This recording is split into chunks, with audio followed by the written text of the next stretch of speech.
Muy bien, buenos días. Hoy día, a través de este video, vamos a trabajar y a conocer acerca de la igualdad como fin del derecho. Pero antes de conocer un concepto de igualdad, es necesario distinguir a la igualdad de otros conceptos que tienen características similares. Por ejemplo, hablamos de semejanza y hablamos de identidad. Vamos a comenzar con la identidad. En la identidad se afirma que dos o más términos en comparación coinciden en todas sus propiedades. Y así podemos decir que dos mesas son idénticas cuando éstas efectivamente lo son y podemos apreciarlo. Por eso se dice que cuando hablamos de identidad es un término descriptivo. Con solo verlas yo puedo decir que son idénticas. También vamos a hablar o vamos a distinguir la igualdad de otro término que es semejanza, ¿ya? Respecto de la semejanza y respecto de la igualdad, nosotros podemos establecer que tenemos que realizar un juicio valorativo, es decir, son términos que son valorados por un sujeto. No basta con ver dos cosas diferentes y establecer que es semejante o que es igual, sino que requiere una valoración de la persona. Así, en el caso de la semejanza, existen ciertas propiedades que son relevantes en una misma cosa o en una misma persona y otras propiedades que son irrelevantes. Y cuando hablamos de semejanza, es suficiente que coincida alguna de esas propiedades relevantes y a la vez sea diferente alguna de las propiedades irrelevantes.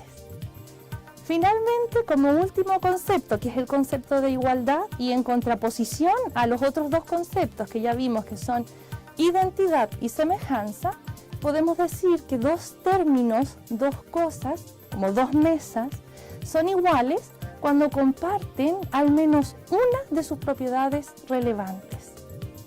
Es decir, tienen que tener coincidencia plena en las propiedades relevantes. A diferencia de la semejanza, que dijimos que podían ser más propiedades relevantes, lo importante es que diverjan en alguna de ellas o una de ellas sea solamente la que es igual, ¿ya? Por lo tanto, nosotros ahora cuando realicemos nuestro juicio de igualdad, vamos a comparar dos objetos o cosas o personas que tienen identidad en al menos una de sus propiedades relevantes. Teniendo en cuenta lo que acabamos de hablar sobre la identidad, la semejanza y la igualdad, es momento de ejemplificarlo a través de distintas situaciones diarias respecto a comportamientos humanos y en sí al ser humano. Para hablar de identidad frente a dos sujetos es imposible, salvo que estemos hablando de clones, puesto que no existe dos seres humanos que puedan coincidir en todas sus cualidades. Para ejemplificar la semejanza, ponemos el caso en particular de que existen dos sujetos con pelo largo y con pelo corto, y con los dos con ambas piernas. Supongamos que las propiedades relevantes en este caso sería tener el pelo largo y tener dos piernas. Existiría únicamente una semejanza, puesto que si bien coinciden en una propiedad relevante que sería tener dos piernas, solamente uno tiene el pelo largo. Por tanto, existiría únicamente una semejanza. Para ir concluyendo con los ejemplos, supongamos que existen dos sujetos que requieren tener dos propiedades relevantes para tener una igualdad concreta.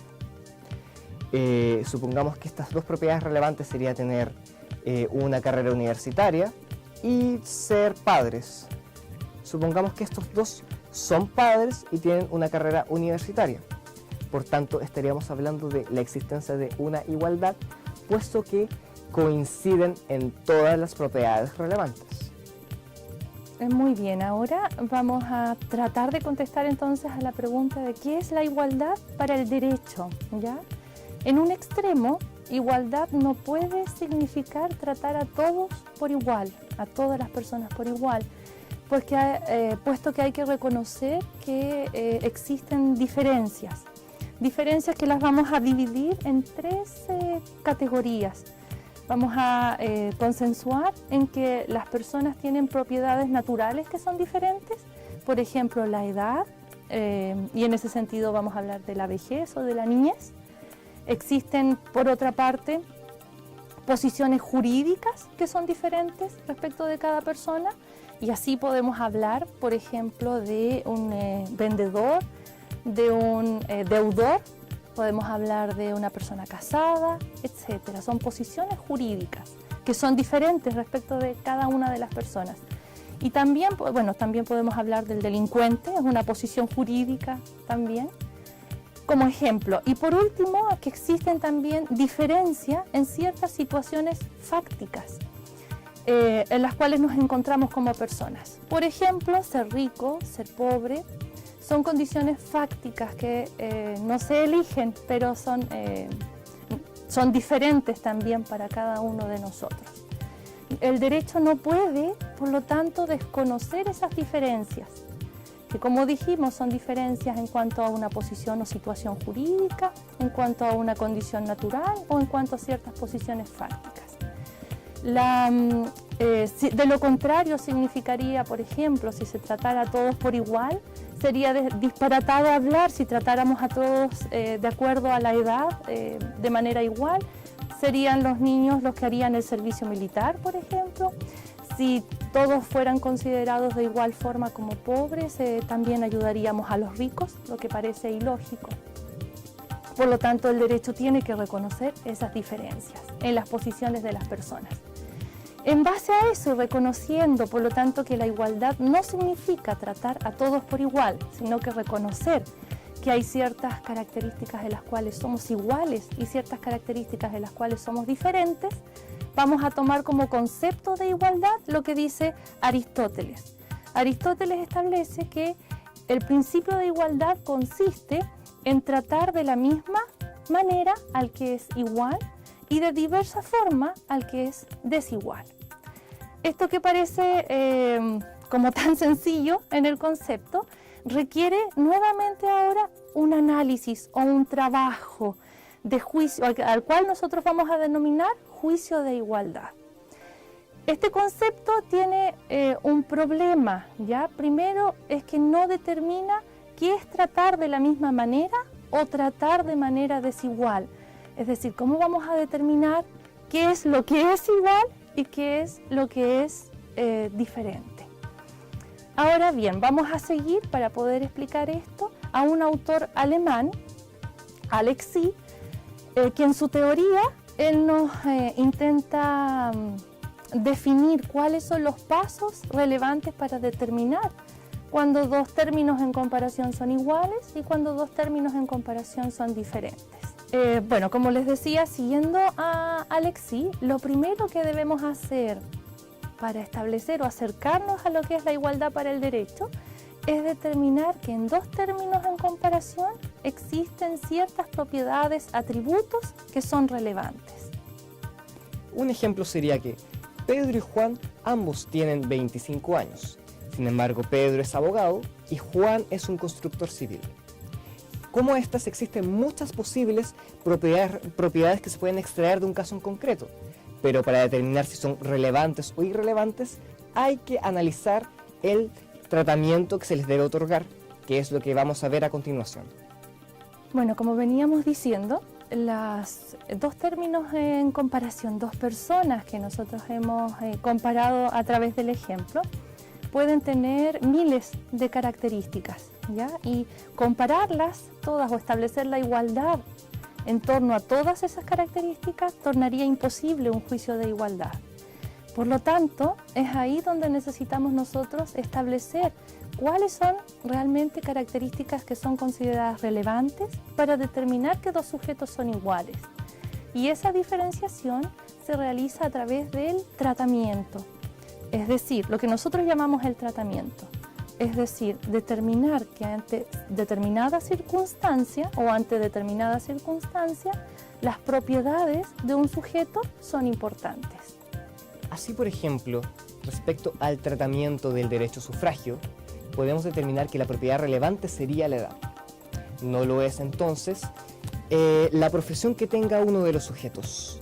En consecuencia, Si al abogado se le prohibiera votar porque no es un constructor civil, estaríamos frente a una discriminación y en este caso él podría reclamar. ¿Cómo llegamos a esta conclusión? A esta conclusión llegamos en función de la regla de justificación que vamos a ver más adelante.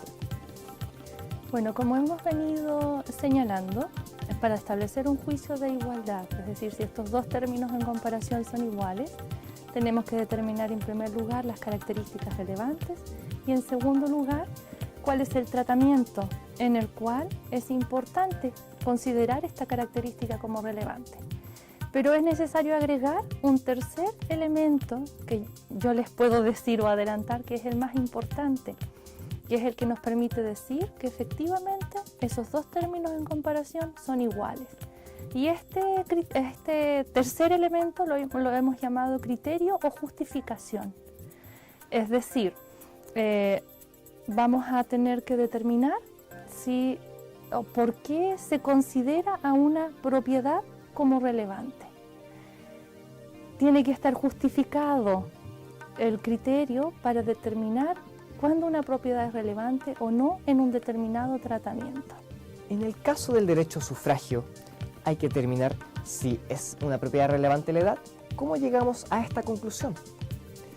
El criterio utilizado en este caso sería que si nos ponemos a pensar, uno para votar debería tener cierta mentalidad, ciertas ideas concretizadas a partir de la madurez mental que uno puede llegar a partir de la edad.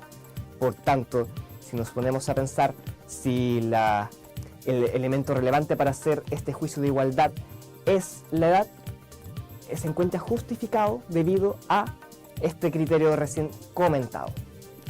En síntesis y para ir concluyendo, la igualdad consiste en tratar de la misma manera a los iguales y de diversa manera a los desiguales. La determinación de lo que es igual y lo que es desigual tiene relación con estas características relevantes de los elementos en comparación. Esta propiedad se determina a partir del tratamiento que se le otorgue. El tratamiento que se le otorgue depende de cierto criterio a partir de justificaciones y razones que se analizan a partir de una actividad cognoscitiva.